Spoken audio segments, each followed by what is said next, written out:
What's up? What's up? What's up, podcast world? Chad Belding back at you. Another episode of This Life Ain't For Everybody. Remember, we are brought to you by our friends in Lynchburg, Tennessee, the one and only, one of the most iconic brands in the history of the world, Jack Daniel's Sour Mash Whiskey. Enjoy it responsibly. Never allow underage drinking. My guest today is showing me a bottle. It looks like a little shooter bottle off an airplane of Jack Daniel's rye, maybe.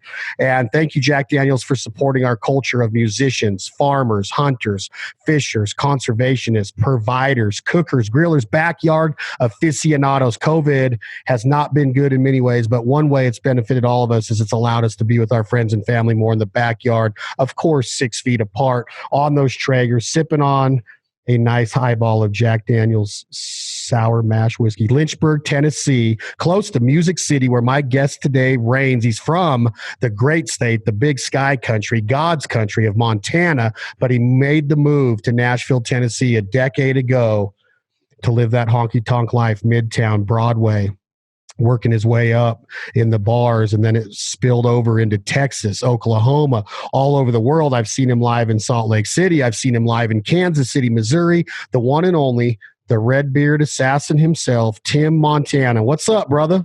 What's up, old boy? Oh, your hat says old boy. That's right, old boy. I was repping. So is that shirt one that you got made for your wife's bachelorette party, or is it for the state? No, it's my buddy is a guy from Butte as well, Cole Henderson, NFL player, did 10 years there. Him and Luke, best friends of mine from high school. They started this company called Up Top, and they've been sending me shirts for like 10, 15 years. So I always support the brand. And having my last name on a shirt, I think it's going to be ironic if I die in this shirt, because they'll be like, ha ha! Wow, worked out, didn't it? That'd be kind of cool, though, actually. Right? We found this dead body, had his last name on his shirt. Easy to identify. Right. So what's going on in your world? Let's start off with the hat you're wearing. You and Chad Ward launched this brand, Old Boy. Is it taking off? Is it rolling? What do you got going? Apparel? Yeah, we got an apparel line. We got just T-shirts and hats right now, but it just was something, actually the Pardews, when I came to the South, I'm very fascinated with Southern culture. Never been here until I moved here. And hearing those guys just, what's up, old boy, old boy, old boy, all day long, like, that's kind of funny. Like, old boy, it means everything. It could mean like yes, it could mean no, it could mean hello. Like, you don't know what that means. I'm like, what a cool thing to put on a shirt. So the old boy lifestyle is like, or can you get rowdy? That type of thing. Like, are you one of them wild maniacs? That's the old boy thing. Not giving a shit. That's the old boy thing. How good of a guy is Tim Pardue? Oh man, the whole family, they're just great human beings. So some of my best friends on earth. I love those guys. And I was lucky enough to hang out at their duck camp with you this last fall in Arkansas with Trevor and his dad, Tim, and a bunch of people were there, man. That camp is slick. Marion from Knack was there. That was a good time. Yeah, everybody's got a cool nickname. They got Mac and Peck and what's the other guy's name? Juder. I don't know if it's Juder or Jeter, because I can't tell the Southern accents. I have to oftentimes have them write that down on a piece of paper. Yeah, with a bouncing ball. Right. Y'all come back now, boy. Yeah, I love Arkansas, man. I'm just like you, man. I started, humbling enough. I got to start going to the South in like 2008. And even a little bit before that, going to Memphis. But then I started going consistently to Nashville and Memphis and Arkansas and Louisiana, Mississippi, Alabama. Like, you go down to the Gulf Shores and the Floribama, and then all the way up to Little Rock. And then, the duck hunting country and the food and the fires and the music and just the camaraderie, the people, that culture down there. I've always said I wanted to be the adopted son of the South. And I always brag about that. And I love the way they talk. I love the way they eat. I love the way they sit around fires and socialize. And I often say, man, like, people like Rome, people like Europe, people like the Virgin Islands. I love the South, the southern part of the United States. I love it down there. I can do without the heat. I mean, this is the first summer probably since I've lived in Tennessee that I've been here in July or most of June. I usually go out to Montana, park the coach, and try to work out of there because the heat, man, gets to me. I'm one of them cold weather kinds. So I don't know about the summertime stuff. The air conditioning is cranking. Humidity too, huh? Oh God, my power bill looks like the Griswolds on Christmas Vacation, just spinning right now. It's 65 in here. Yeah, the summer in the South is bad because of the humidity, the heat, and the cottonmouths. I could do without all three of those during the summertime down there. Yeah. You're probably a snake lover. We had one run in with a snake. I think it was a cottonmouth. My wife and kids had to deal with it. Thank God I wasn't put in harm's way.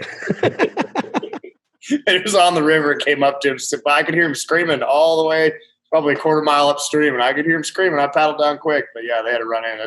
I haven't had one myself, so knock on wood.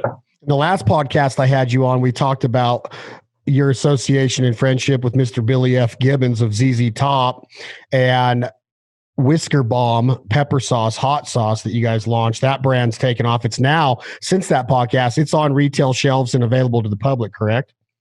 In the state of Texas, it's in select ATVs, and sales online are just crazy right now. That's whiskerbomb.com. We got 2 flavors, Have Mercy, our original gold. And the other day, sales started blowing up even more. And I'm like, hey, Billy, I called him. I'm like, did you do like a press release or something? Is there something that came out I don't know about? Because we've been getting LA Weekly and really big press hits. And he goes, no. And I'm like, dude, it's like every couple seconds, cha-ching, cha-ching, cha-ching. And I'm like, I have a little app on my phone that tells me, And it turns out Ted Nugent got a hold of it and did this video. And he's like, I don't ever post about other people's products, but oh my God. It just did this whole thing and his fan base just freaked out over it. So, well, that's awesome, huh?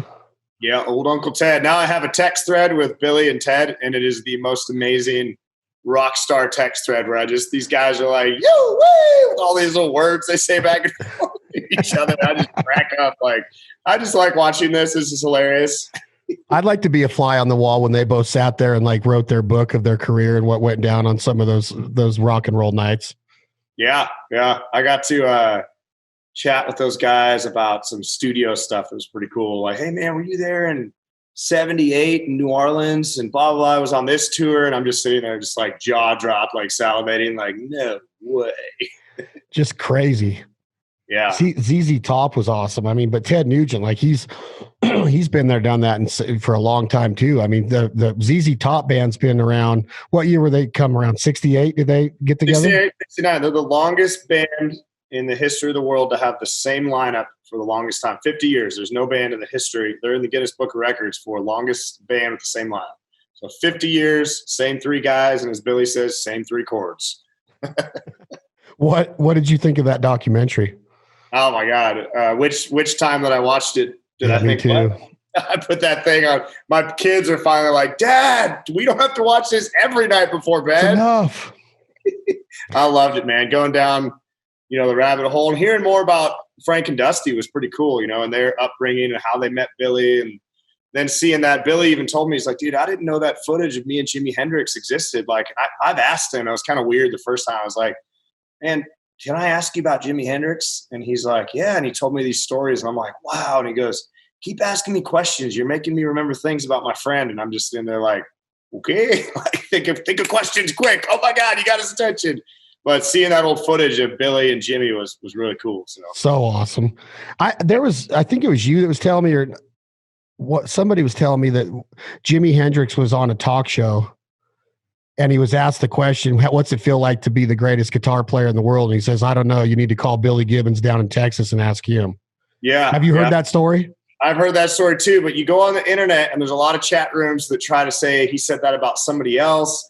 But then there is a video that just surfaced and there's nothing that has Jimmy specifically saying that, but there is an interview. So it's one of those rock and roll rumors, but I'm pretty sure it's true because at that time, Jimi Hendrix was really in love with Billy Gibbons' guitar playing.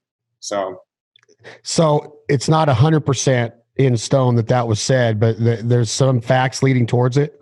Yes, I've done a lot of research on it, and Billy's pretty sure it's true. But I mean, that was in the '60s. I mean, when did Hendrix die? '69. So that was a long 67 long time maybe. Yeah, maybe. No, because I think Billy was on that tour with him and. Hit that Google machine, oh boy. We got them supercomputers in our pocket. Come on, son. I know. I need an assistant to be doing this while we're talking about it and be feeding it into my headphones like Rogan's got. Fact checking us on media, other sources of media. Jimi Hendrix death. I want to say it was 69. I'm going to guess 69. Come on. September 18th, 1970.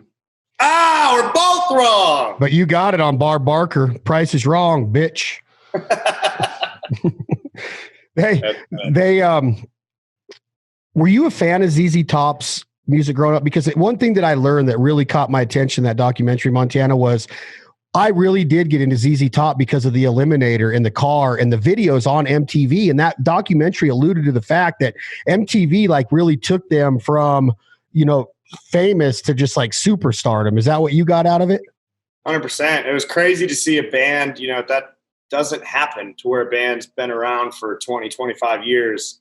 And then all of a sudden this new network happens. You saw in the documentary, they were like, hey man, check out this TV program that's on. And they all called each other and they turned it on. And then they're like, God, how long is this program? They didn't know it was a channel. They thought it was just a show. And they're like, 24 hours of music videos. And then one of them was like, let's make a music video. And they made those 3 music videos and blew up and skyrocketed. And I think they're one of the first bands to go diamond or something. Not the first bands, but like they went diamond before Michael Jackson. There's some crazy facts into how many records, copies of Eliminator they sold due to MTV and those visuals and the beards and the glasses. And, and you go back and look at Billy's past and, in show business, and it was very thought out thing, but they just hit the big time with that MTV deal. So, yeah, it's almost like they developed they were characters. There's a lot of bands that aren't characters to me. Like when I think about Lars and Kirk and James, Metallica's not characters. They're just, there's a lot of bands but Billy, as real as they were and as badass musicians they were almost unicorns. Like, are they real? Do they really dress like that and have the shades on and the beards? And do they really just have this drummer that kind of doesn't look like the other? I mean, it was kind of a unicorn kind of feel for me growing up. Like I really never, because I didn't get to see them live. So I didn't really know that they were like a real band. They were almost like characters to me. I don't know if that sounds right to you or not. Yeah, well, they also had that, and it talks about in the documentary, that mystery and mystique around them because, Billy's told me back in the day, their manager was like, no interviews, no nothing. Speak through the music and that's it. And don't let them in the beards and the glasses. Don't let them see what's behind that. Just be these mysterious dudes that are in the videos that poof and smoke. And I asked Billy about that. And, when I first met him, there's no documentary on earth about ZZ Top, this massive band from Texas. And he just looked at me and said, brother, protect your castle well. True, like, too. wow. It's surprising that I'm on a podcast. Wait a minute. It's surprising that you're on here with that school of thought and that Billy has like an Instagram page. You wouldn't think that. Yeah, it's a different time now. Different time, right? Speaking now of that, people want to know what you had for breakfast, what your breath tastes like, and they don't trust you. It's crazy. But it's good for branding in ways. As long as the etiquette's there, it's a two-way street and a double-edged sword for me, man. I'm like, I hate it, but then you got to have it. But I don't put a lot of my personal stuff out there, but some people do, and they are fine with it. It's just to each their own on it. But the MTV and the videos and the Eliminator, that's kind of played a role in your life lately too, because you seem to have a great rapport with CMT and country music and rock and roll videos. You've produced some videos with some Hollywood actors. You've produced them with other musicians. You were, I remember there was some talks of a TV show. We'll talk about that and see if that's still in the works. But do music videos still count? Are people watching them? Is it like a housewife or a babysitter during the day that's playing the station on continuous repeat because they just want to hear the music? In MTV days, you were like, man, there's Blackie Lawless, a Wasp, and there's Dee Snider, a Twisted Sister, man. Look at these guys. They're really there, like running through the house and saying, we're not going to take it. Does the video still play a role in the overall branding of Tim Montana country musicians? Are people tuning in for that? Are they going on YouTube and putting in, Son of a Song and watching a video, or mostly stoned? Or what is the reason for video still around in 2020? I think they're a lot different than it used to be. MTV was kids would sit at home and they get influenced and go buy concert tickets. I don't feel like that's so much anymore. They're not as powerful as they used to be. But that being said, I've opened a whole can of worms I was like, I want to do really cool, unique videos that have hidden things. And that's probably for me watching ZZ Top stuff. It was like mysterious and weird. And the mostly stone video, there are more like Easter eggs in that. If you watch that music video 3 times, you'll take away 3 different point of views, because Charlie Sheen wrote it and he had something in his head and I wrote the song and I had something in my head. And we really tried to capture the little kid with the birthday cake. What does that mean? He's blowing up the house at the end. Why is there a classroom full of dummies? And I don't want to give the video away, but that was really fun to me. And even Hillbilly Rich, some of the stuff from there that we did with helicopters, I always wanted to go big with videos. And now, like, going to the next steps of my career, I'm like, people are like, don't stop doing whatever you're doing with those music videos, because that was like really cool and part of the Tim Montana brand. Is like you can click on YouTube and see some crazy stuff that he does. But it's helped me find a lot of audience. I mean, during the COVID thing, the quarantine, my videos like exploded online. Like numbers are going up like crazy. I think Mostly Stone just hit like 2.3 million views, and that quarantine video had millions of views and blew up in Russia and all other work. And so YouTube has been huge for artist discovery, where my numbers have gone like this versus down. Usually you're not touring, your numbers go down because people aren't seeing you on a nightly basis. But online, building all that content I've built over the last 5 years kind of paid off accidentally, because everyone's at home and everyone's looking at the computer. So How do you meet Charlie Sheen? You mentioned Charlie Sheen wrote the video for Mostly Stone. I know you have a friendship. He's a dear friend of you. How does that start, and why was he interested in the career? Did you guys just get into discussion and he liked the idea of Mostly Stone because, Charlie has that reputation of winning and all the stuff he was doing at one time. But what kind of guy is he? How do you meet him? How do you become friends? Is it a legitimate friendship? And where do you guys, what's he up to today? Yeah, so it goes back. Most of my contacts I've made came from a guy named Rob O'Neill, a retired Navy SEAL from Montana. So first time I ever got played on the radio was his older brother's the DJ in my hometown, Butte, Montana. So he started playing my song, Butte America, and I went in to do my first radio interview. I'm like 19 years old, and I see a picture of a guy in camo on the wall. I'm like, who's that? He's like, that's my little brother. I'm like, what's he do? He's like, he's a Navy SEAL. And I'm like, no way, what team? And he's like, I have no idea. I see him once a year. He goes and tells us what he does, where he's been, goes back to work. And so I said, can I send him music? So I started shipping this guy music overseas. And then he got out and ran into my wife in the airport and said, tell Tim he's along for a ride. And I appreciate him taking care of my family before he knew who I was. Turned out to be the guy that killed bin Laden, Rob O'Neill, big Fox News guy, commentator.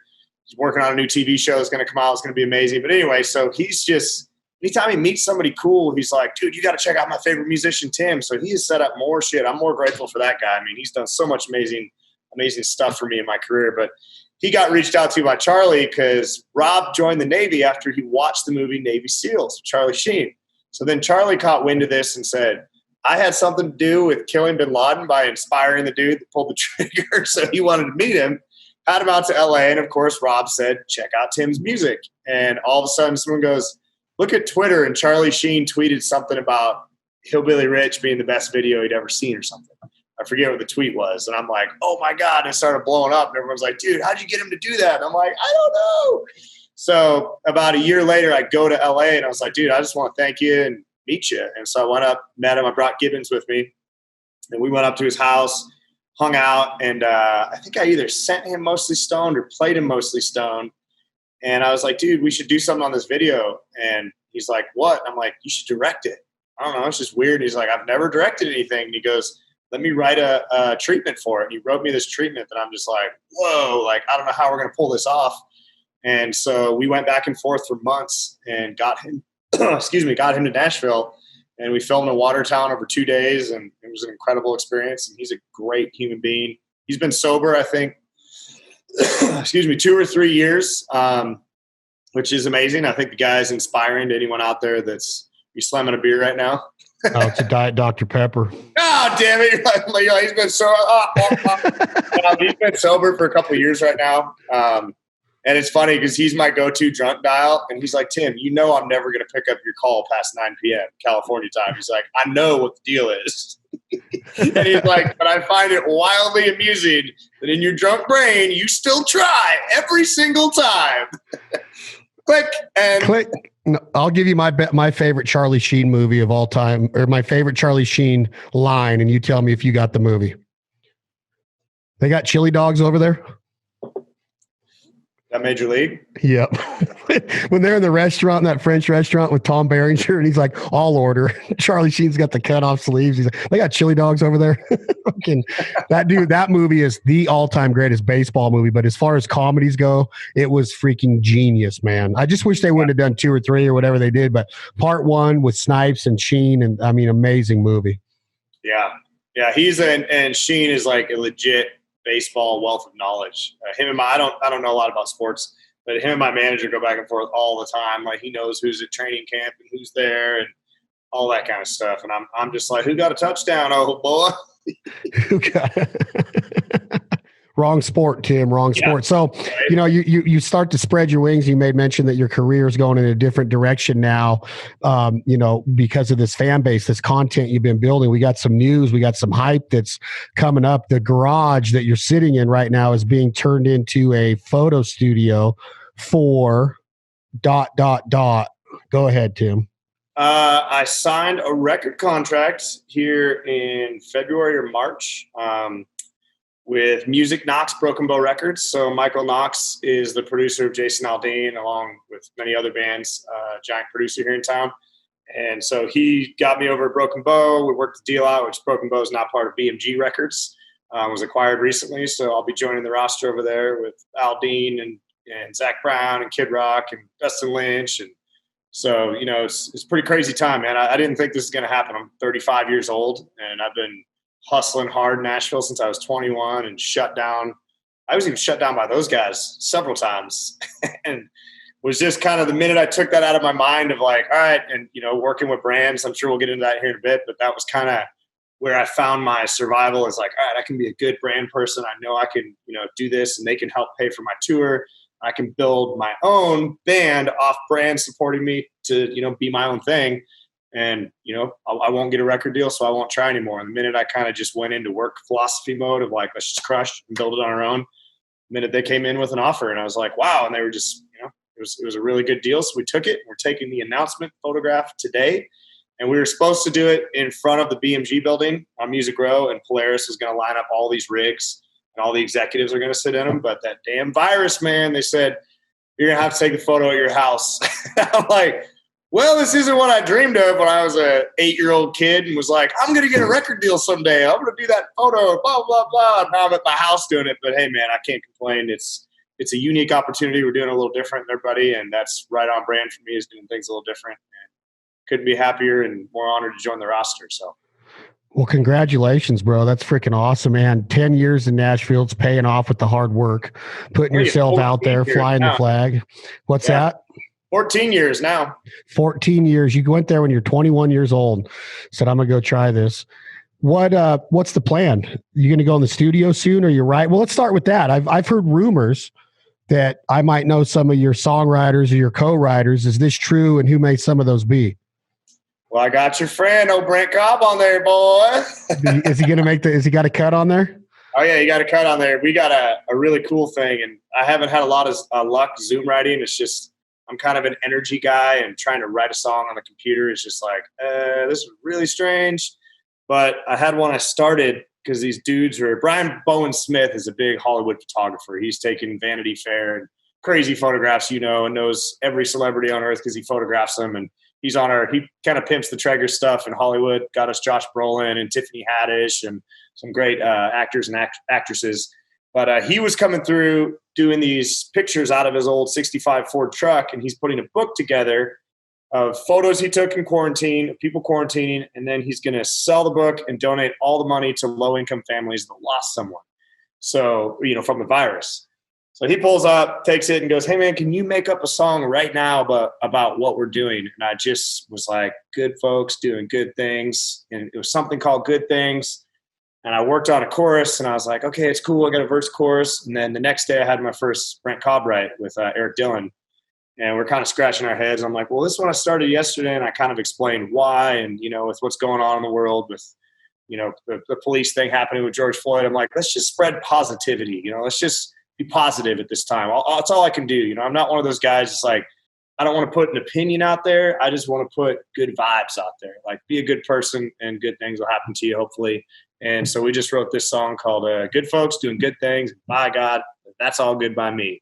And just a message of like, do good shit, you know, be a good person and do the best you can. And that's the best you can do, you know.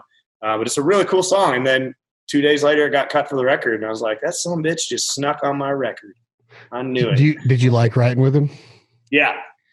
I just didn't want to do it because he's your friend. That was the only reason I didn't want to write with him. But he is good. Oh, he's really good, man. He's great.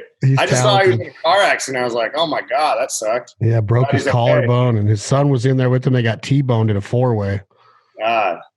I got T-boned at a 4-way, but it looks a little different. Hey. Now we're a comedian. Yeah. I thought this. So where do you go? So Broken Bow. This is part of. There's Night Train Records off of it is Aldean's label, and then he's signing artists to that. But you're actually part of the Broken Bow portfolio. You're saying Jason Aldean's producer is Michael Knox since day one.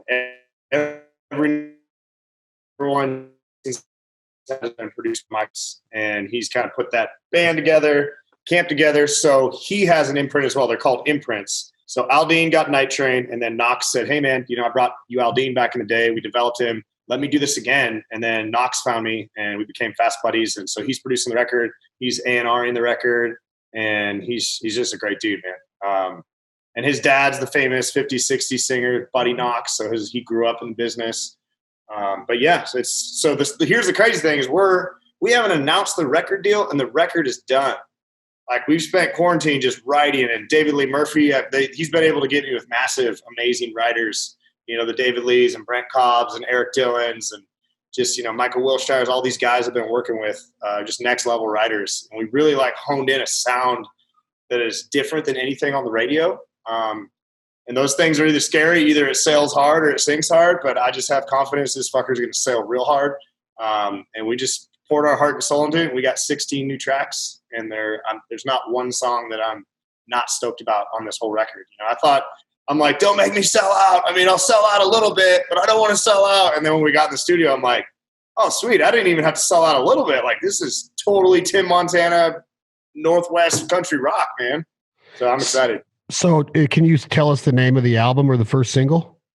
I don't know yet. I want to call the album Long Shots just because I think my entire life was a long shot. Me getting a record deal was a long shot. Me breathing right now is a long shot. Is there a song on there called Long Shots? There is a song called Long Shots. Long shots, last calls, good old boys like me. Had to wait a long time to find my knock me on my knees. So knock me off my feet. Wait a minute. Knock me off my feet. Knock you off your feet. You're usually on your knees is what you're trying to tell the audience. So. Whipping that ass, man. Putting you in that full Nelson. Why don't you tell the audience about your little excursion with me when you thought you were a tough guy, Tim Montana? That Seagram 7 got the best of me. I need another shot at the champ when I'm sober. Or maybe, what? I have no aggression whatsoever when I'm sober, but 3 drinks in, I'm convinced that I'm Randy Couture with Hendo, with Mendez. I'm like, I am a super bionic man. And then you put me on a motorcycle, and I'm convinced that's mixed with Pastrana, where I can ride off and fight you. And I wrestled a boy, Chad, here at Duck Camp, and he got the best of me. And I was like, you did a leg kick on my ass. And I remember as I was going down in that, 0.003 seconds before my face hit the ground, I was like, Jesus, I was just trying to play wrestle. Come on, he's pulling Bruce Lee shit on my ass, put my head into a wall. But the best part, he may have won the battle, but he didn't win the war, because the next day I sent him a picture. I had a scope done a couple months beforehand, so I was in a hospital gown with an IV in, passed out. So Trevor goes, Tim, to the hospital, man. You flipped out. Oh, dude, I ran out. I was in a podcast at Max Prairie Wings, and I said, guys, I got to get out of here for a second. You guys got me so good. I haven't talked. I don't think I'll ever talk to Trevor again after he pulled that on me. That was scary. So is there a release date with quarantine? Is it slowed down? Is it being pushed back? Do you know when you're going to push to radio? That's what's tough, man, is now they're talking about how to do a radio tour without physically going in person, which, I think I'm going to kill the in-person stuff. I'm going to be good at that.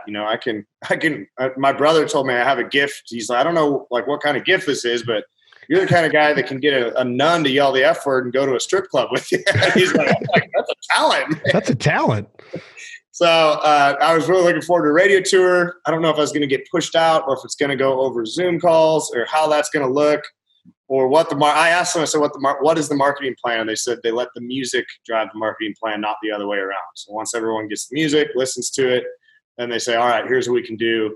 We got a really cool action sports song on there called Do It Fast. The key to hard living is to do it fast, that Pastrana is going to be involved with. He said it was his favorite song, and I played it up at his place over the 4th. So there's just really cool stuff on there. I don't know the plan yet. We're going to sit down here in the next couple of weeks. It's mixing right now. Record's done, but it's off to mix. So then once we get it back, we master it and take it to the label and play it for them. So, wow, man, how exciting! Are you putting any of the stuff that we're familiar with, or any of your older songs that weren't, that weren't released or anything, going to be on there? Is Mostly Stone going to be on here? Any of those? No. So that was a completely separate. I had Empire Records put that out. It's an independent hip hop label in San Francisco, and they did a great job. They called me to announce that I officially recouped that. I'm like, no shit. I mean, it wasn't a big money deal, but we recouped on that, so they're stoked. And so that's out there. Everything you're going to hear on the new record is brand new stuff I wrote. Pretty much it was kind of eye-opening. I'm like, check out this song to Knox. And he's like, nope. And I'm like, how about this one? I'm so excited. He's like, nope. And I'm like, oh my God, this guy sucks. And then he's like, well, I'm going to have you cut a bunch of outside songs. And the minute that guy sent me a Dropbox of other people's songs, you know what I hate worse, or the thing I hate the most in this world is other people's songs. Performing them. Right. I'm not saying that, but just like being told to put that on your album. And I shouldn't say it like that. At some point I might cut an outside song, but I'm like, man, being a songwriter, my first record, to have to cut a bunch of songs that I didn't write was just really, I'm like, I don't know. It's going to be like a Step Kid that I don't love. I'm going to be like, here's blah, blah, blah, blah, blah. I'm going to get shit canned and play it wrong for you. Yeah. But then I just got with a lot of the writers that wrote the songs they sent me. And I was like, all right, but I say things differently too. That was the thing, is there was a lot of y'alls and Southern stuff. And I'm like, I like that stuff. I'm enamored by Southern culture. I love it, but I'm from a different place. I want to say things like we do. And, we snowmobile, we elk hunt. I just want to, talk about, racing stuff and things like that. So I was able to get all 16 songs I'm a co-writer on, which was a pretty big accomplishment to get on there. It's like, this is the hardest record I've ever written for in my life. And it's my own record. So tell me about the day that Knox actually goes, yep. Cause you're like, here's one, no, here's one, no. And then do you remember like when he's finally letting you in of saying this one's radio worthy or this one's album worthy? Yeah, hang on one sec. Some jackass was calling me. Yeah, I'm back. I think it was like right towards the end. There was one song that he wanted on the album, and he's like, man, this one's hard to beat. And I think I slid Long Shots on there, and I was like, man, this is so personal. Like, I don't think I'm supposed to be here. And this was like a long shot that I met you, long shot that we got this deal done. The song's like special to this album, and it means the world to me. And he told me his dad told him never make an artist sing a song they don't want to sing, because they're gonna have to sing it for the rest of their lives, and that's the meanest thing you could ever do to somebody. So yeah. So like last minute we got that song on there, and then we wrote a song called Bar Band that is he thinks is gonna be a pretty big song. We're pretty excited about. That sounds like one that you would write with DLM. Which one's DLM on? He wrote Do It Fast. He wrote Cowboy or Be a Cowboy. He wrote Doing Everything Right. I think he's got like 4 cuts on there. God, David Lee Murphy taking advantage of me. That's messed up. He's the best of all time, isn't he? He is the greatest. He is the GOAT. No joke. We had a 90s dance party, and I FaceTimed him like 13 times. The dance party, of course, went like 3 days. And, I FaceTimed him like 13 times, and I'm like, he's having no part of this shit. And Knox is like, yeah, it used to be you like 20 years ago. He knows what you're up to. Don't mess with that guy. He's earned the right to not answer that call. So this theme is kind of is trending now with Sheen and now DLM, and now the Tim Montana nostalgia is making people put you into voicemail on first ring, Tim. So I think you might need to pump the brakes a little bit on your block parties and your dance parties and stuff. Dude, the best, I'll tell you another funny Charlie Sheen story is he goes, I said, we need to come up with a code in case it's after 9 o'clock and it's an emergency. And so we came up with this text message that was like *55. If I text that, it means it's an emergency. Call me. So this is like a month or two ago, maybe longer. Forget what it was. We're hanging out. Pop singer Kobe Calais. Yeah. She lived here in Nashville. She's awesome chick. And I was like, oh my God, I'm drunk. Like, we should FaceTime Charlie. And she's like, oh my God, I've never met him. And I don't know if that's how it went down or if I just said, well, FaceTime with Charlie, which is probably more likely. But apparently I sent off the star 55. And he immediately calls and goes, what's up? And I started singing songs to him, and everybody's hooping and hollering. And the next day I get a text. Actually, I'll read you the text because it's pretty damn amazing. This was pretty funny. The next day I'm like, oh, God, have I gone too far? Is this it for us? He says, let's see. The star 55 call out was supposed to be for emergencies, Tim. Imagine if Commissioner Gordon fired out the bat signal one night, and when Batman showed up, Commissioner Gordon was fucked up and playing a guitar. And I'm like, oh, no. Have you talked to him since? Oh, yeah. He's a good sport. He gets a kick out of it. You know, I think in my drunk mind, I'm like, if anybody can handle this, it's Charlie, because I know he's probably done this before. Yeah, I would imagine he could. I mean, he lived it for a minute. So the whole idea of the record and going to radio and everything, what does that do right now as far as you can't really go out and support it with a tour? You're not going to be able to sell tickets we don't know what's going on. I've heard even rumors of the beginning of 2021 might be on hold for a minute. Live Nation's had some announcements out there. Is the label nervous to put it out and not have any support behind it? Or do you think that the internet and the streaming and the YouTubes and the videos and all that is going to be enough to carry it into where when COVID's potentially released? That's the tricky part. No one can see the future and tell this, but I don't know. I feel like there's going to be some people that come out of this thing swinging, the ones that, I don't know what that formula is for the ones that are going to come out swinging, and maybe not being a giant arena band is going to be a really good time to be a club band because those are going to come back first. But I also have my brother who's a virologist that's a coronavirus expert I talked to this morning that gave me kind of a gloom outlook on everything. And I was like, oh, my God. But, I really think it's going to go into 2021. So hopefully we can figure out a way to I want to keep feeding that fire that we got going and try to put something out in the fall. That's kind of our plan now. That's all going to depend on the labels, where they're at. But we want to try to put something out in the fall. Hopefully it's a rowdy music video that can keep it going and just keep the content going. And if we can get it to radio single to go out, that'd be amazing as well. But I'm going to follow their lead.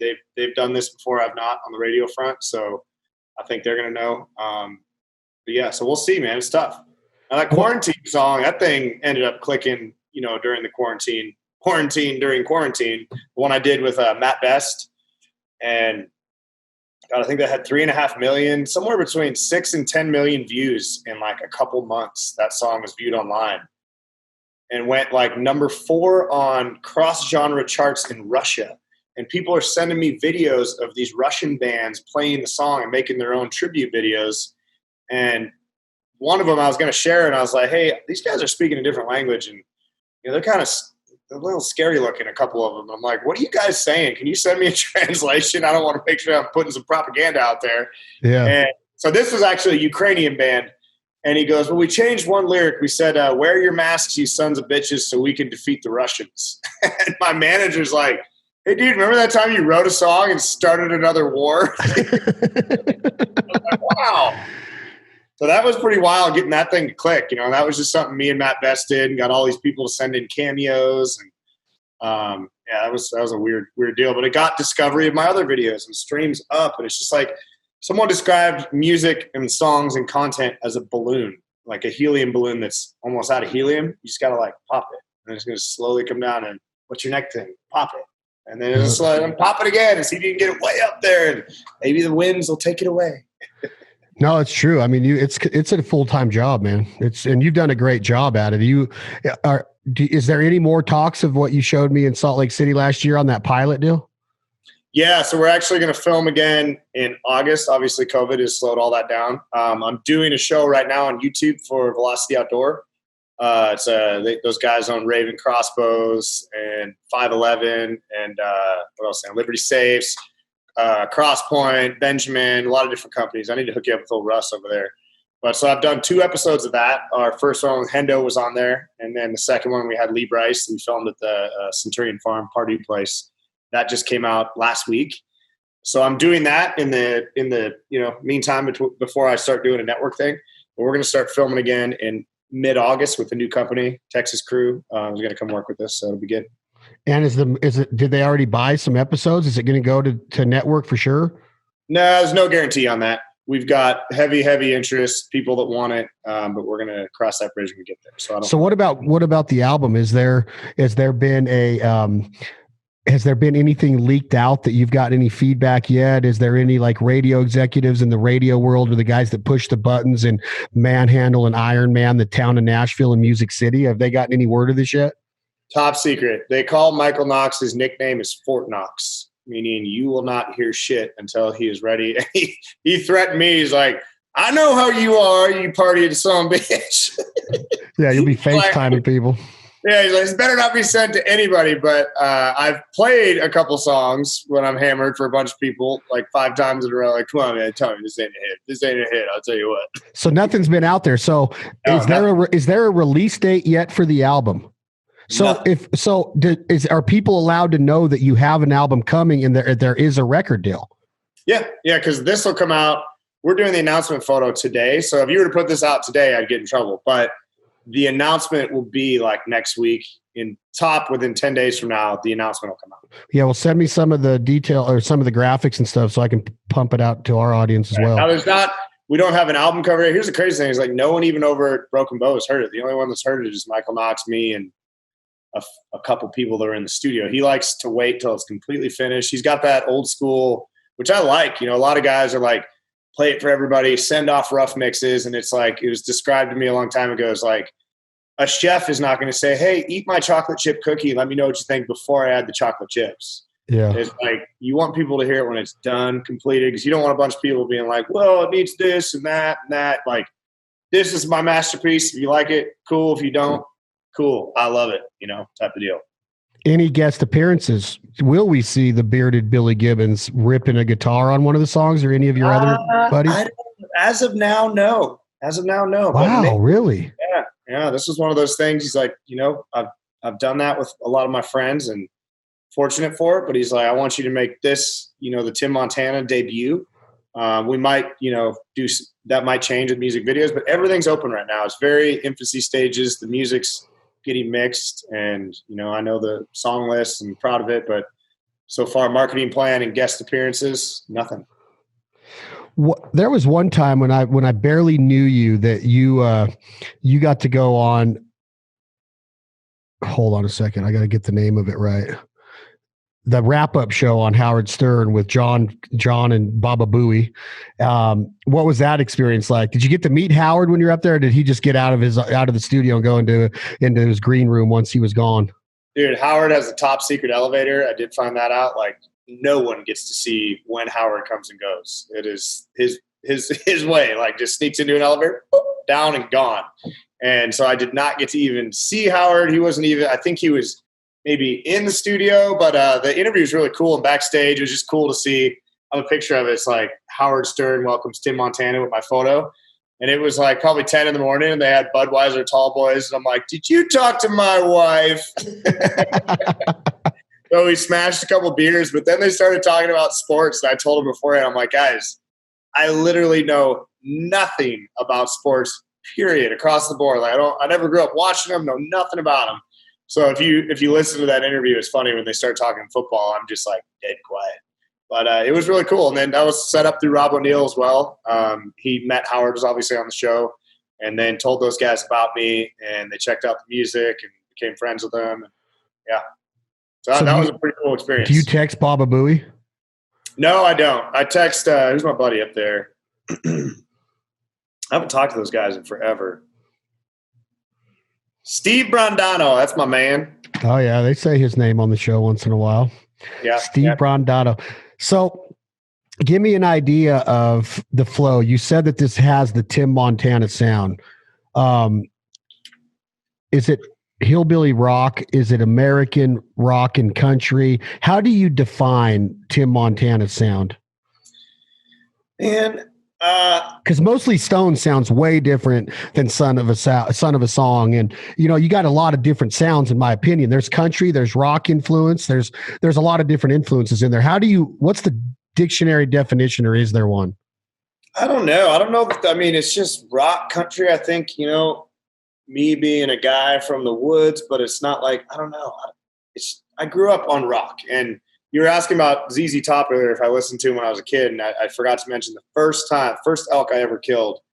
I was probably 13 years old, and we were driving in our 94 Z71 Chevy, and my brothers were smoking cigars in the front seat with the window down, and they're blasting Sharp Dressed Man, and someone's like, "Hey, is that a horse over there in that field?" I was like, "They don't have horses in that field." And I bolted out of that truck and got to where I could take that shot, and they never turned the stereo down, and I dropped that elk listening to Sharp Dressed Man. And I was like, I tell Billy that story. He's like, "Oh, that's a strange story. I've never heard anything quite like that." "How far from the road were you?" The game warden wanted to know. Well,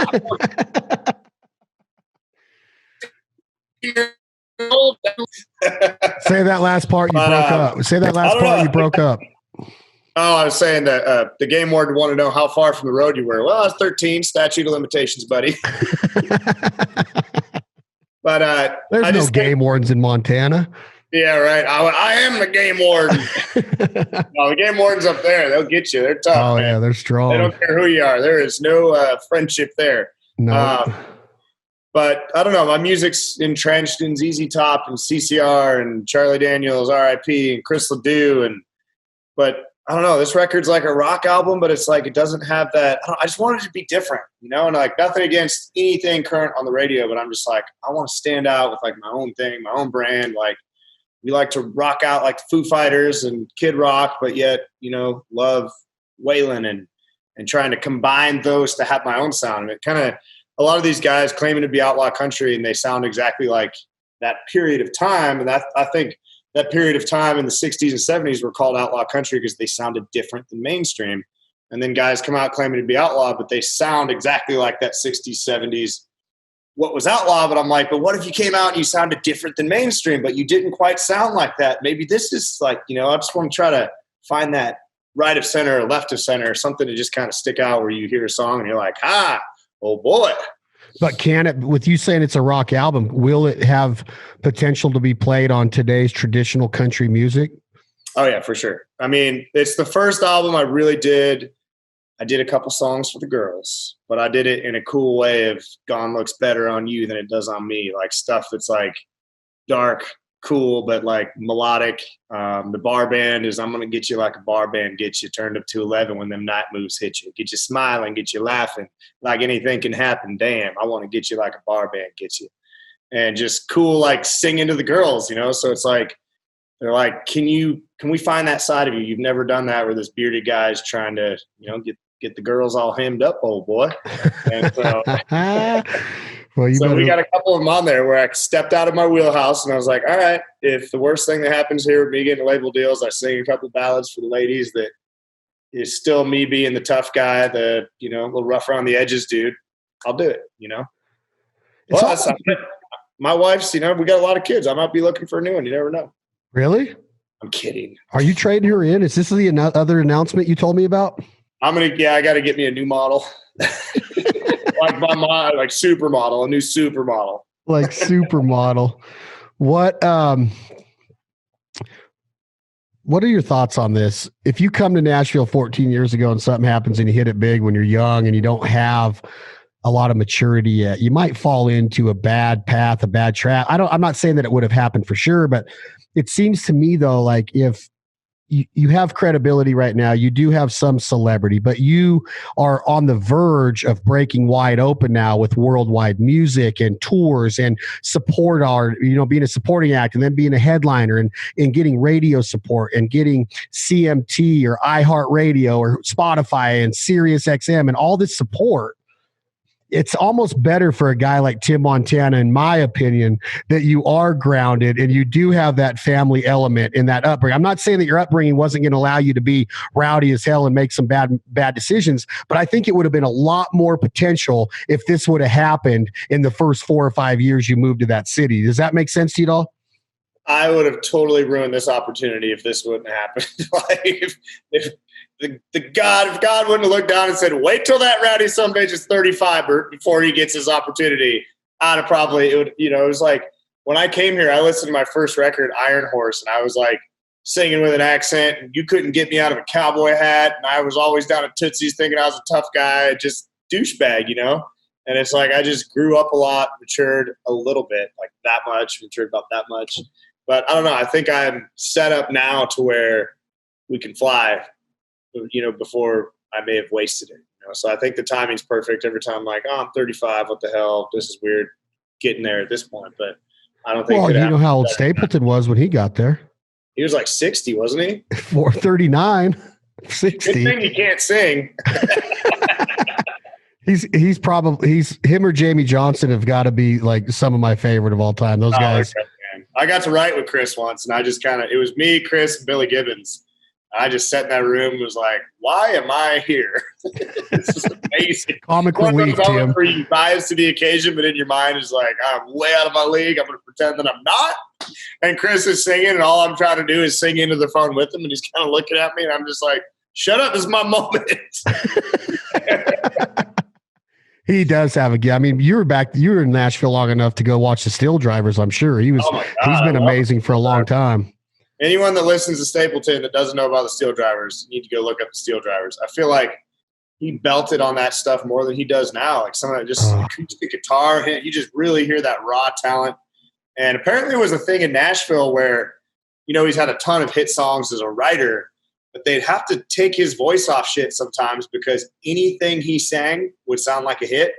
And then another artist would sing it and it wouldn't be a hit because it was only with his voice that it worked. So they had to figure out if these songs worked or not. And this might not be true. Someone's going to watch this and go, that's a lie. But apparently they had to they're like, he sang too good for the demos. He could make a shitty song sound great.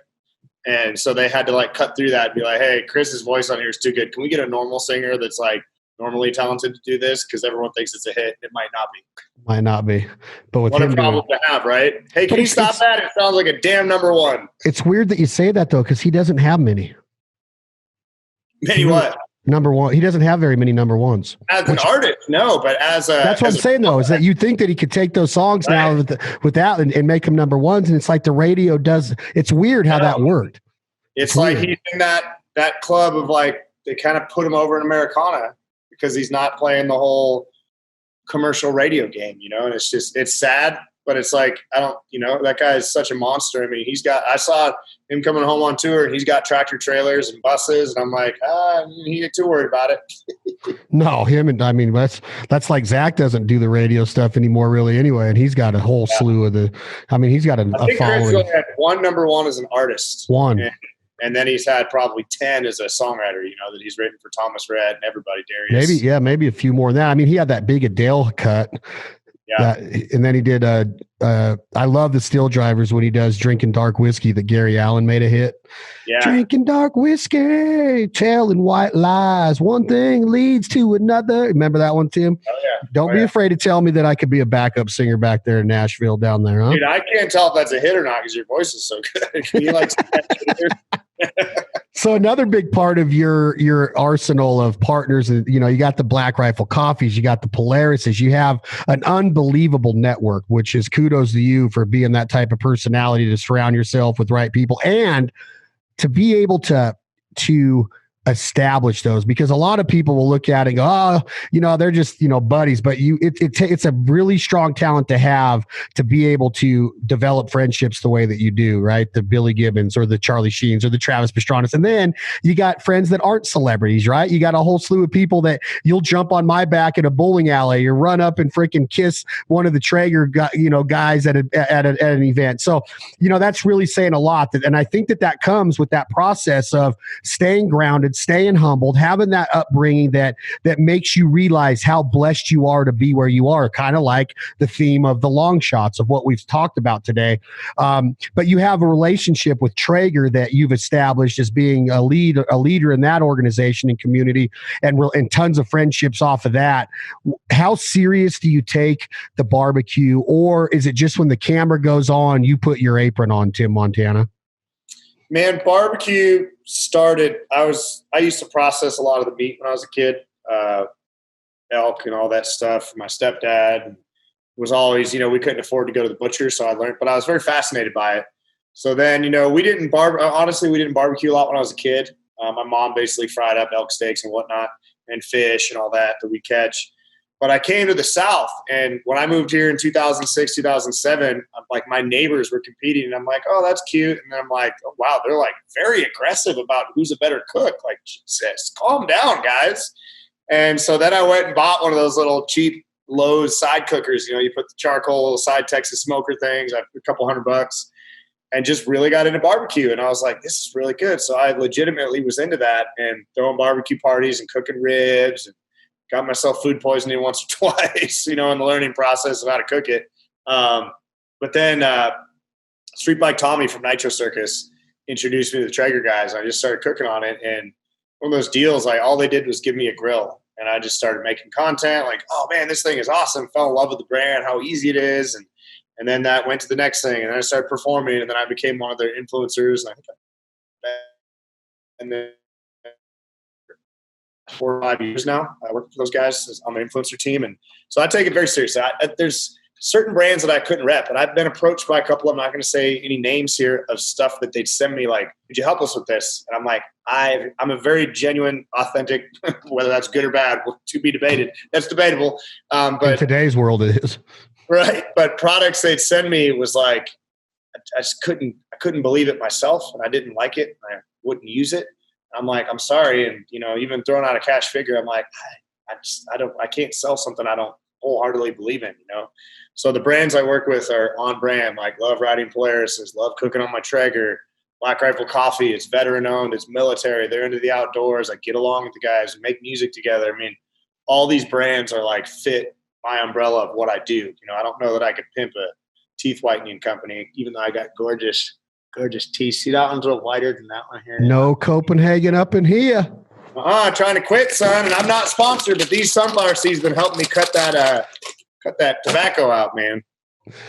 Well, I think that sunflower seeds are good for you, but they cause the same kind of damage as tobacco does if you keep them stuffed. Well, if you keep them stuffed in your gum long enough, that suppression on your gum is probably what causes the cancer. The addiction to the nicotine is what keeps you suppressed when you have the Copenhagen in, right? But then you just start chewing those freaking sunflower seeds. I'm not a doctor, Tim. I just be careful.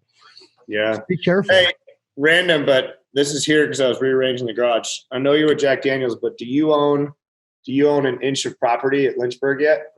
I have a deed, and I have mini barrels. Oh, you got it, dude. So you're saying we share property together? Yes. Did we just become best friends? Let's go take our property. We're going to be land barons up there. We should go up there. We got 2 inches up in Lynchburg. Hey! That place is awesome. Yeah. I'm going to say some names, and you tell me what you think of these people in short-term answers. Denny Bruce. Beautiful, gorgeous man. I'd make out with him in front of his wife. Okay, now say something that's not going to make him feel really weird.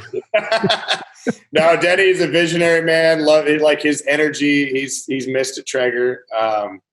So that energy and passion and drive and how he operates, man, he's one of a kind. He's a maverick. I love him. Trevor Pardue. That is a redneck, hardworking son of a bitch that'll work circles around anybody. And one of my best buddies, just great human being, great father, great role model. He's younger than me, that little bastard, and I could whip his ass and arm wrestle any day of the week. Jeremy Andrus. Oh, great guy. Visionary, smart, just like Denny. CEO that'll call you on the phone and text you. That kind of guy that's like get on the level. And like he went on your podcast. He was supposed to go on mine. We got our wires crossed, but then he called and he's like, oh my God, I am so sorry. Let's do it right now. And I was like, no, it's fine. It's fine. But just great guy, man. I mean, look at what he's done with brands. I look up to him a lot. Chad Ward. Oh, talk about romantic. That guy, I thought his cardboard cutout was behind me. I was about to do something weird. I cut a little glory hole in there. And no, Chad's great, man. That boisterous personality like that. Oh, you can be obnoxious and take care of business as well. I mean, that's like my MO too. Like, hey, let's be obnoxious, but we're seriously serious right now. But we're going to make dick jokes the whole time, but we're going to get business done. Don't you worry. Love him, man. He's my brother. Billy Gibbons.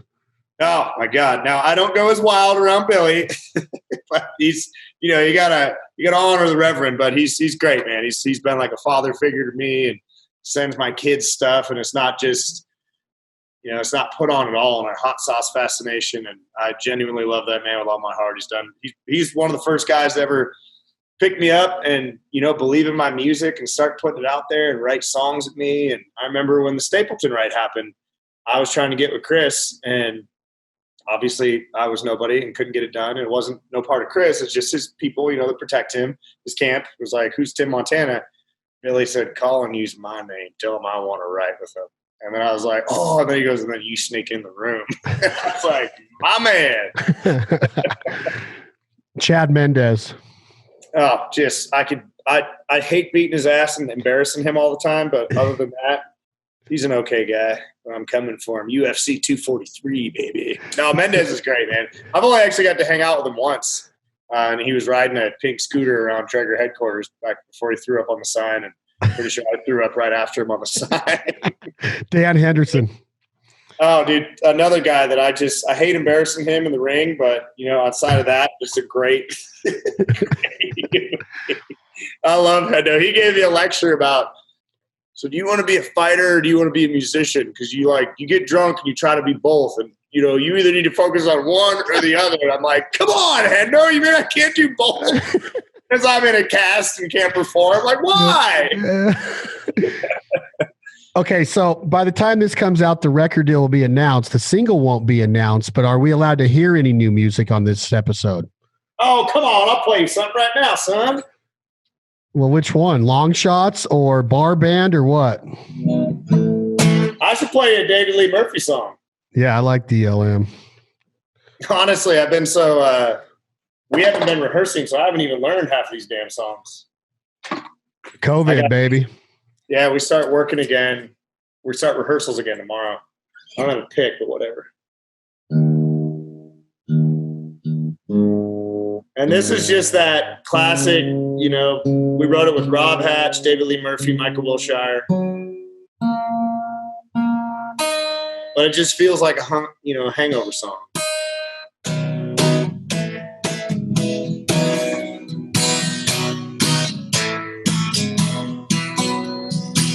My truck tires need to be rotated. My whole world could use a fresh coat of paint. Seems like I'm always messing up something. I'm always standing there when something breaks. Hey, I ain't never been perfect, no matter how hard I try. Yeah, I don't know what you're doing, but girl, you're doing everything right. Girl, you're doing everything right.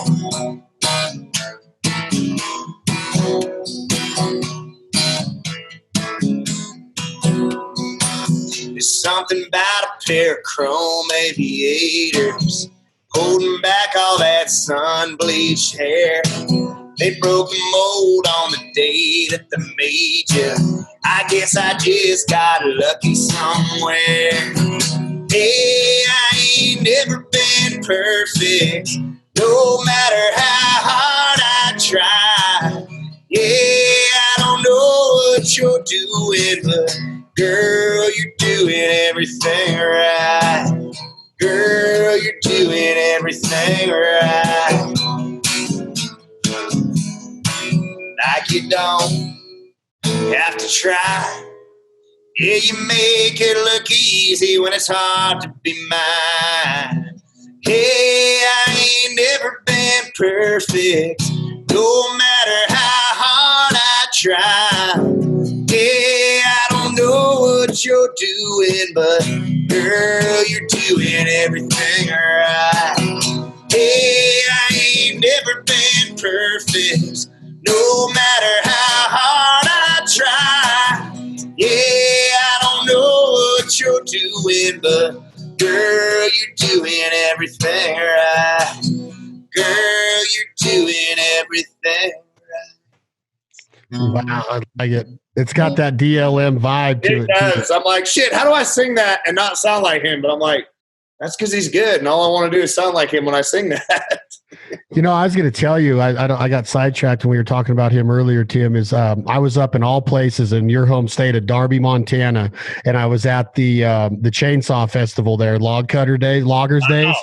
Yeah. This was last July, and I'm sitting in my buddy John LaMonico's house up on the hill above Darby, and it comes over the radio that David Lee Murphy was playing the show that night for the Saturday night of the Loggers event, and I literally could not take my eyes off the stage. I was mesmerized. He told the story about every song he played, even if he didn't have them out. But I mean, he played "Dust on the Bottle" and "The Party Crowd," and then he played the Aldine hits with the Big Green Tractor, and I mean, literally, told the story of every hit he wrote. It was absolutely amazing.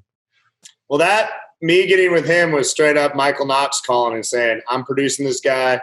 Get over there and bring the magic out." And so he came over, and it was awesome because I'm like, does this guy, he's either going to be one of those dudes that doesn't party and is square, or he's going to be a guy that's like everything I wanted and more. Nothing against people that don't party.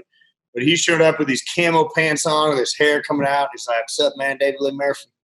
And then he sits down, lays back, the shirt comes up, got all messed up with Mark Chestnut and Joe Diffie on this tour. We're drinking Jack, and I'm like, yes, Santa Claus is real.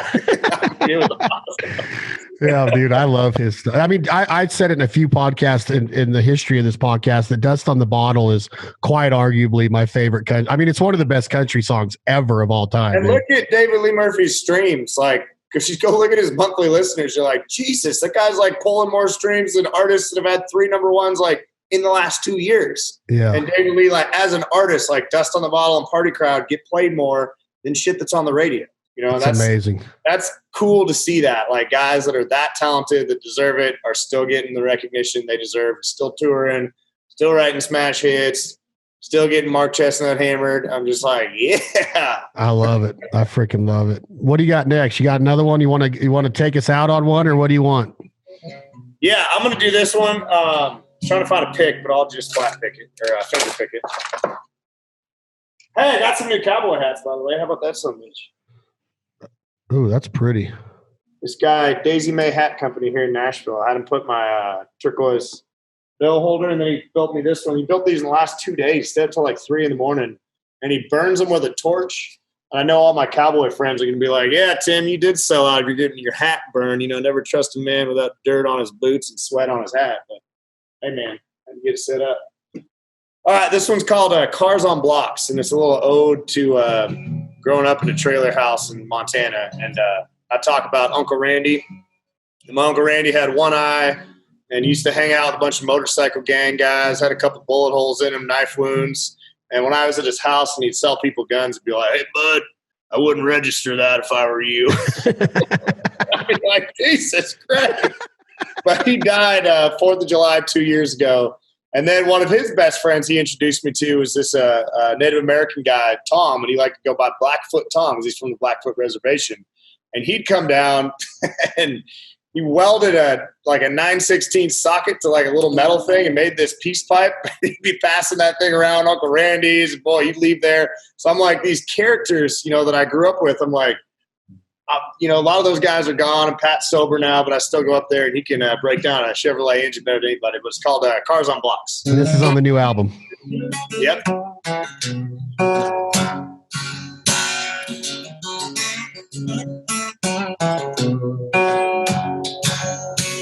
Old Uncle Randy, fresh out the clink, couldn't flush it all down the bathroom sink. Don't give a damn about what you think, and that's just the way it is. Yeah.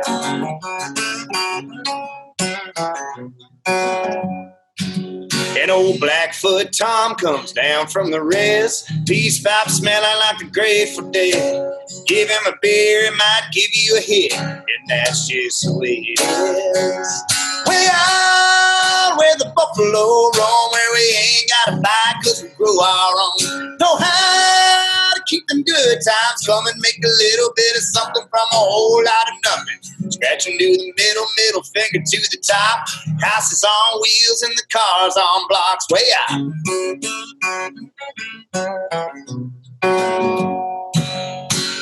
Red-bone hound howling at the ridge. Tall boys chilling in a front porch fridge. Sparky working on a carburetor, putting in a pinch. That's just the way it is.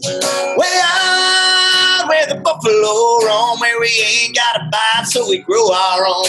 Know how to keep them good times coming, make a little bit of something from a whole lot of nothing. Scratching to the middle finger to the top. Houses on wheels, cars on blocks, way out.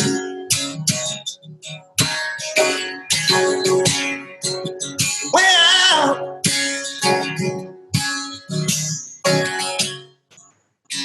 Black smoke rolling out a tin roof shack. Old glory on a flagpole, rifle in the rack. You been here once, you gonna wanna come back. And that's just the way it is. Way out where the buffalo roam, where we ain't got a bite, so we grow our own. Know how to keep them good times coming, make a little bit of something from a whole lot of nothing. Scratching to the middle finger to the top. Houses on wheels and the cars on blocks. Way out. Way out. And if you don't like it, you can kiss my ass, and that's just the way it is. Boy, I'm telling you right now that has got long-haired country boy Charlie Daniels influence all over it right there. Oh, yeah. Yeah, those are actually, I told you, I'm like, our record's like a rock record, and I played you the two, like, country songs on the album. That's got a little hillbilly rock to it, though. Oh, yeah. Once you hear the production on it, man, it's funny. It's good. Everyone's like, can you say Blackfoot Tom? And I'm like, he's a Blackfoot Indian, and he prefers to go by Blackfoot Tom. You want to call him and ask permission? Yeah. Why? Yeah, you shouldn't even have to ask. I know. That's awesome, man. Congratulations. Thank you, man. Appreciate that. You're excited for it, huh? Oh, yeah, I'm pumped. So, are you thinking that we might hear something on the radio in 2020? I think something might start on the radio in 2020. I think the album definitely will not be out till 2021. But they said, they're like, everything about you and your signing is going to be completely different than anything we've ever done before. So that being said, they're just like, oh, Tim's going to run and get some random opportunity that's going to force his album in front of everybody else's. They're like convinced that I'm going to do something wild, which, I mean, that stuff just happens, and I think it's because I take every opportunity and follow everything. And, any hunch I get, I chase it. And, we might be able to get it out sooner. I don't know, but I'm going to follow their lead. They know what they're doing, but we're going to do some weird stuff as well. So what's next on the calendar besides the album? Is there anything else that we have looking forward to come out of the Tim Montana empire, the campaign, the platform? Anything else? The record, this TV thing we're working on, not a lot of details on that yet. Maybe another Velocity Outdoor episode. Go check out the one with Lee Bryce. Hot sauce. I got my cigar line at Big Sky Cigars. And, I'm always working on random stuff. We're adding some more stuff to our line. We're talking about some barbecue sauce, some rub. We're adding apparel to it. Billy's actually been drawing up photos or pictures for the shirts, and they're amazing. People don't know that Billy does all the pinstriping on the cars, guitars. The dude's art is like next level. Like, Jesus, he's at home just like painting stuff, and you're like, is it not enough that you can play the guitar better than pretty much anybody, and now you have to draw pictures? And yeah, some people are just Renaissance, man. It pisses me off. Oh yeah. Hard work, man. Genetics maybe, but he's got to have that work ethic. All right, let's end it by you taking us out with one. Tim Montana, thank you very much. TimMontana.com. Which one do I want to do? What's the website? TimMontana.com, WhiskerBomb.com for hot sauce, Big Sky Cigars for them cigars, and Pornhub for other stuff. And then Old Boy is what?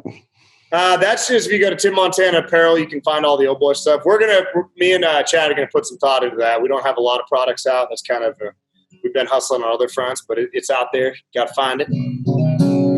Okay. And Instagram is at Tim Montana. Facebook is Tim Montana. Your record, we hope to hear soon, a single on the radio. Congratulations, Tim Montana. Thank you for coming on This Life Ain't For Everybody podcast. Any closing words before you tell us what song you're going to play us out with today? Well, David Lee Murphy brought this to the room, and he said the key to hard living is to do it fast. And I think that's my advice, babies. Put the throttle down, don't look back. Key to hard living is to do it fast. Some old wise man said in a roadside bar, strap yourself in, try and follow that star. If you break the law, don't get caught. You gotta ride that thing till the wheels fall off. If you're gonna stay up and do it all night long, driving through life like you can't go wrong. Put the throttle down and don't look back.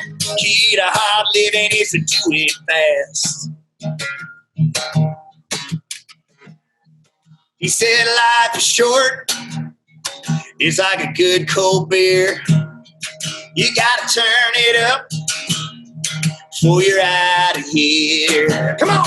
If you're gonna stay up and do it all night long, driving through life like you can't go wrong. Put the hammer down and don't look back.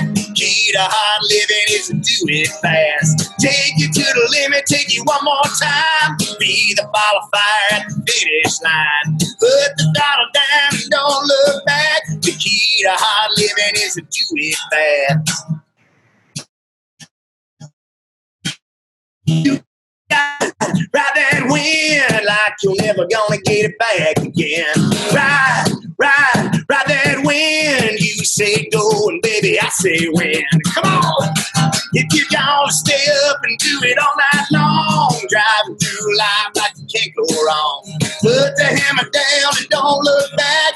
Key to hard living is to do it fast. Take you to the limit, take you one more time. Be the ball of fire at the finish line. Put the hammer down and don't look back. The key to hard living is to do it fast.